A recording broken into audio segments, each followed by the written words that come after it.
Dalawa na po ang naitalang patay habang mahigit 70 ang sugatan sa pagyanig ng magnitude 6.5 na lindol sa Leyte kahapon. Patuloy naman na nararamdaman ang aftershocks doon. Ang detalye mula kay Eunice Samonte.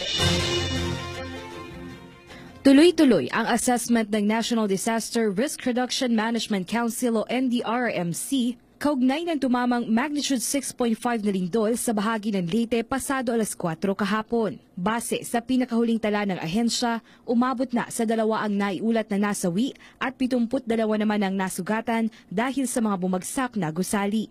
Inilabas na rin ng NDRRMC ang pagkakakilanlan ng mga nasawi sa lindol na kinilala na sina Jerry Movilla, 40 taong gulang, at ang kabataang si Risa Robles, 19 na taong gulang, matapos mahulugan ng hollow block sa kinalalagyan nito. Nananatiling 72 ang sugatan na karamihan ay mula sa pinakaapektadong lungsod. 43 rito ay mula sa Cananga, Leyte. 3 naman ang naitala sa Ormoc at 26 naman ang sa Carigara, Leyte. Ayon sa tagapagsalita ng NDRRMC, nai-rescue na rin ang 6 na na-trap sa loob ng gumuhong gusali at suspendido muna ang klase sa lahat ng antas sa Tacloban at Ormoc City. Malaki ang naging epekto nitong malakas na pagyanig sa city ng Ormoc. So dito sa Ormoc City, meron din tayong ina-undertake na assessment ng mga public facilities natin. Gaya ng ating mga paaralan, ng ating mga ospital.